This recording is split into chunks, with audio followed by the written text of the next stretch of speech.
Entonces,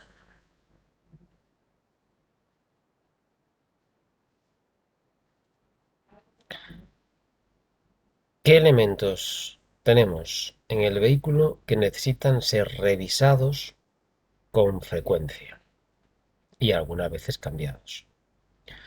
Neumáticos, los más importantes, por supuesto. El neumático del vehículo es como el calzado en la persona. Es nuestro medio de contacto con el pavimento. Batería, aceite, refrigerante o anticongelante. Es lo mismo. Lavaparabrisas, que es el líquido que se utiliza en el limpiaparabrisas. Las escobillas de los limpiaparabrisas, los elementos de freno y los amortiguadores. Estos son los principales elementos que necesitan ser revisados o cambiados. Por supuesto, hay algunos que podemos simplemente revisar y que se encarga el mecánico de cambiarlos, como son, por ejemplo, los frenos o los amortiguadores. Entonces, en función de esto, una pregunta que se repite frecuentemente en examen. ¿Qué vehículos llevan rueda de repuesto? Obligatoriamente.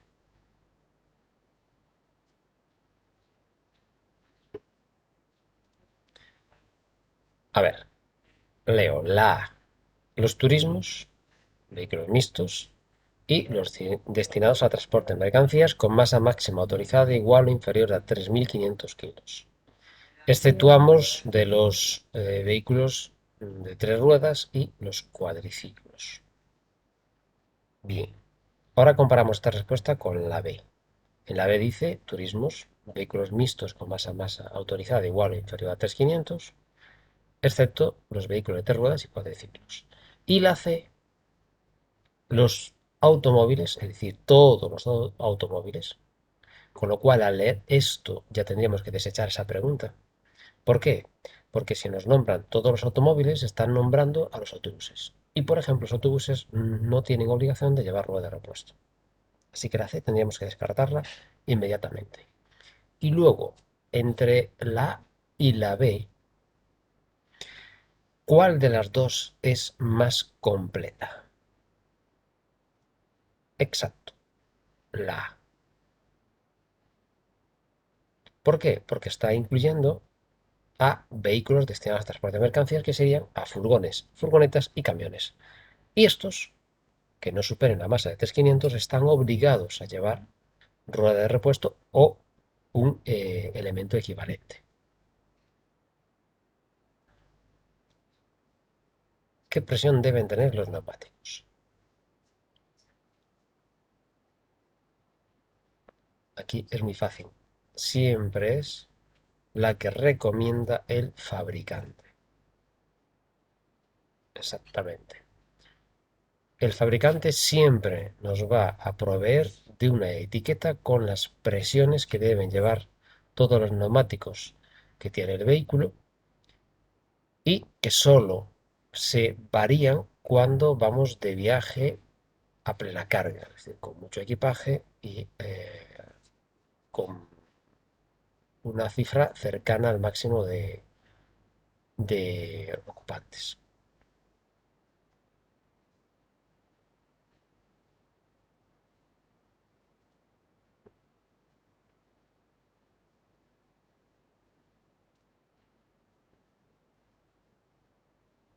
Bien, a ver, ¿qué pasa con esto?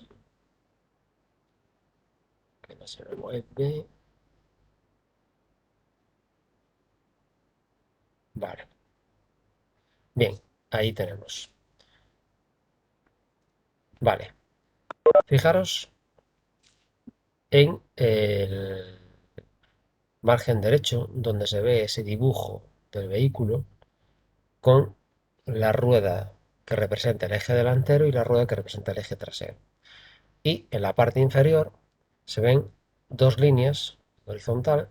En la primera línea, en la parte superior, se ven tres muñequitos y al lado una maletilla, o lo que puede ser la imagen de una maleta. Y por debajo se ven cinco muñequitos y tres maletas.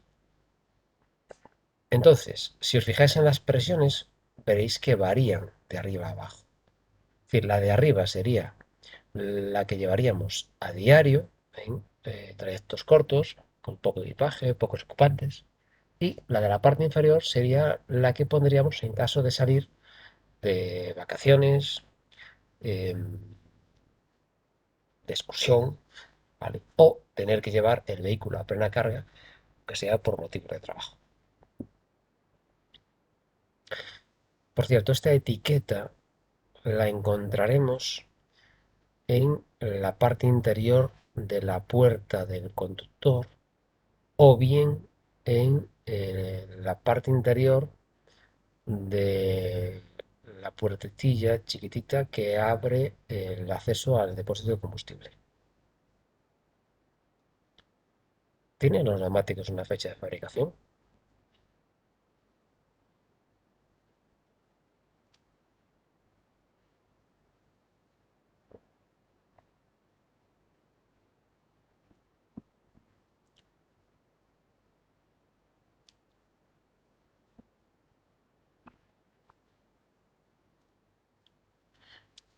Sí, por supuesto que tienen fecha de fabricación, pero el motivo es precisamente porque eso nos permite calcular la caducidad de los 5 años. Si no, sería imposible saber mm, la fecha de caducidad.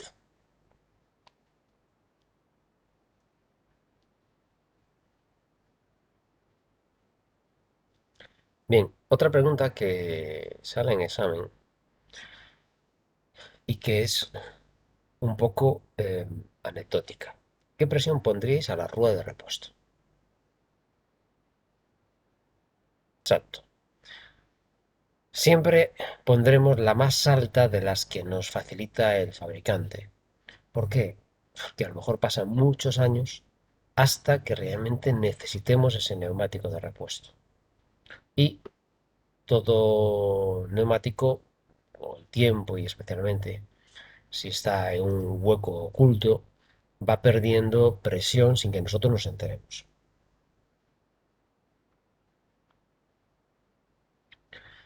Bien, la siguiente pregunta hace referencia a la rueda chiquitita de repuesto llamada rueda de emergencia. ¿Cuáles son las limitaciones que nos presenta el fabricante para este tipo de rueda? El neumático, este pequeñín, primero que es de un tamaño muy diminuto y tiene poco goma. Entonces, eso hace que esté limitado su uso tanto en la velocidad como en el tiempo, en el espacio a recorrer, a 200 kilómetros y 80 kilómetros por hora como máximo.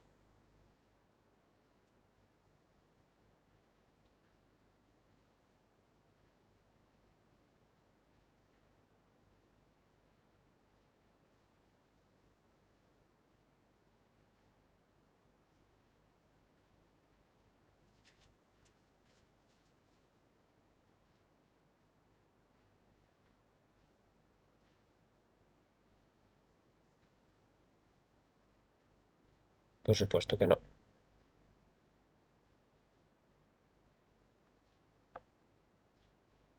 Bien, y relacionada con esa pregunta, ¿estaríamos obligados a llevar rueda de repuesto? Exacto. El kit de reparación de pinchazos es un sistema sustitutivo de la rueda de repuesto. Por lo tanto, si dispongo de kit, ya no necesito rueda de repuesto.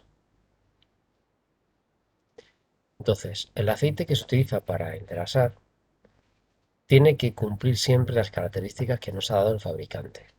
Hay variedades dentro de las especificaciones y es importante respetarlas porque cada fabricante, cuando fabrica su motor, lo hace en función de una serie de parámetros de, de engrase que están estudiados para ser satisfechos por el aceite determinado que él recomienda.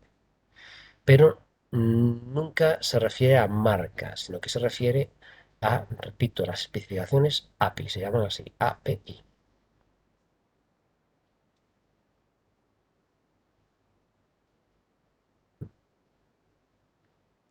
Bien, siempre el fabricante nos va a marcar los kilómetros del cambio de aceite. Como antes explicaba, según las especificaciones del tipo de aceite que el fabricante te diga que utilices para cada motor, así él ya determina cuánto va a durar ese aceite en el motor cumpliendo con las indicaciones que él eh, marque para ese tipo de motor. Entonces, hay motores que necesitan cambios de aceite cada kilómetros, otros cada 15.000 y hoy día hay algunos que cada 30.000. Posible.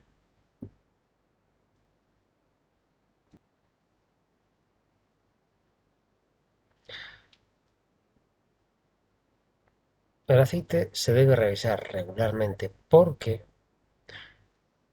cada motor, según el kilometraje, según el uso que se le haya dado, va a tener un consumo ridículo o un consumo elevado de aceite. Y eso solamente lo sabremos si comprobamos con frecuencia el nivel de aceite. Para comprobar ese nivel hay una varilla que se introduce por un orificio que se llama cala. Esa varilla dispone de dos marcas de mínimo y máximo y tiene una prolongación de forma que llega hasta el depósito del aceite, que es la parte inferior del motor, y debemos mm, comprobar que el aceite esté siempre entre el mínimo y el máximo, ni por debajo del mínimo ni superando el máximo. Ese es siempre el nivel correcto para que el motor nos dure. Pasamos a los amortiguadores.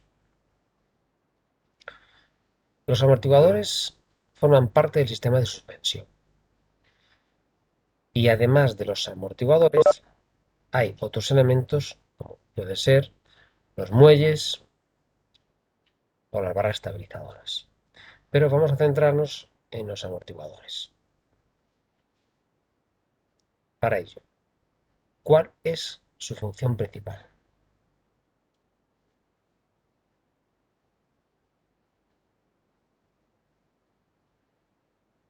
Exacto. La función principal de los amortiguadores es mantener las ruedas en contacto con el pavimento. Luego, los otros elementos complementarios, como son los muelles, por ejemplo, lo que hacen es frenar las oscilaciones del amortiguador. Y es el complemento perfecto para el sistema de suspensión de un vehículo.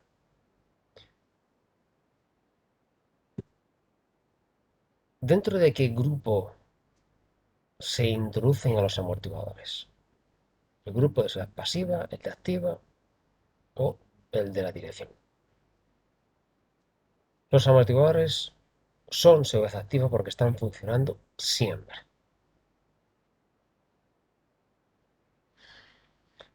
Ahora, ¿qué provocan unos amortiguadores gastados?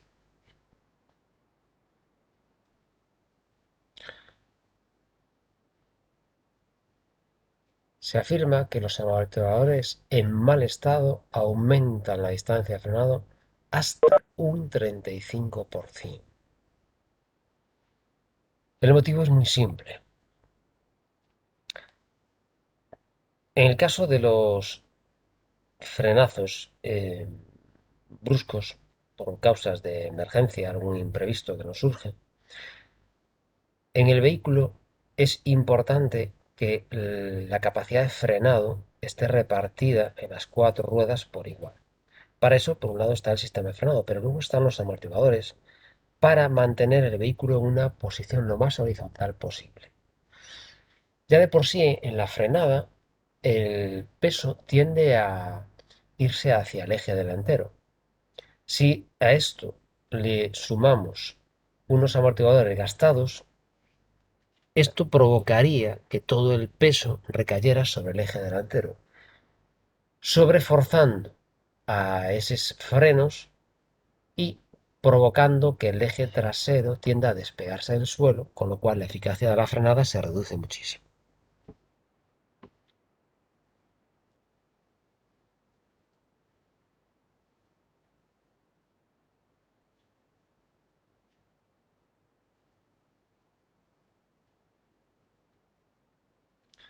Bien, las baterías sin mantenimiento siempre necesitan que sus bornes estén limpios, correcto. ¿Qué son los bornes? Son los polos, lo que os antes decía, un polo positivo y polo negativo, exactamente como el de las pilas. Sin embargo, una batería denominada clásica o con mantenimiento requiere que, aparte de mantener los bornes limpios para que pase correctamente el flujo eléctrico, a esas baterías hay que vigilarle el nivel de agua destilada. ¿Cómo? A través de unos tapones que tienen en la parte superior. Ahí es donde diferenciamos una batería sin mantenimiento y una batería con mantenimiento. La batería sin mantenimiento lleva sellada la parte superior, por lo tanto ya no tenemos forma de destaparla para comprobar si falta agua. La batería con mantenimiento tiene tapones que nos permiten abrirlos y comprobar que el agua destilada está por encima de unas placas que son precisamente unos acumuladores. Bien, ahora, ¿qué nos queda hablar? El refrigerante o anticongelante. A ver, los motores de los vehículos funcionan a temperaturas elevadísimas en el interior. Entonces, necesitan un circuito que refrigere las partes que más temperatura eh, producen. Y ese circuito, que al principio de los tiempos de la creación de los motores era simplemente agua, con el tiempo se fue cambiando por un líquido que es hoy día un compuesto que lleva una parte de anticongelante. ¿Por qué? Porque eso evita que cuando las temperaturas son muy bajas ese líquido se congele. Eso es muy importante. Después lleva una parte de líquido refrigerante que lo que hace es impedir que se evapore o se deteriore completamente cuando las temperaturas son muy elevadas. Existen fundamentalmente dos modalidades de líquido este. Uno es en color rosado y otro es en color verde. Cuando el fabricante le ha puesto al vehículo el de color verde, tenéis que seguir reponiendo con el de color verde. Si utiliza otro color, tenéis que seguir reponiendo con el otro color. Luego estaría el lavaparabrisas. El lavaparabrisas es un depósito que va también en un huequito del motor, en el que podemos echar o agua o un líquido ya preparado que se vende así y se denomina tal cual, lavaparabrisas. Ese líquido lleva un poquito de detergente, algunos incluso llevan también un poquito de anticongelante para que tampoco se congele cuando las temperaturas son muy bajas, y algunos incluso llevan perfume para que cuando se utiliza haya un olor agradable en el interior del habitáculo. Es importantísimo que de vez en cuando se comprueben los orificios de salida del lavaparabrisas. Suelen ir en la parte inferior del cristal delantero. También hay el del cristal trasero que suele ir en la parte superior. Esos orificios, si tenéis que desatascarlos, es muy sencillo. Con un alfiler sería suficiente. Y luego, el otro elemento que se desgasta con frecuencia, especialmente en verano, son las escobillas de los limpiaparabrisas.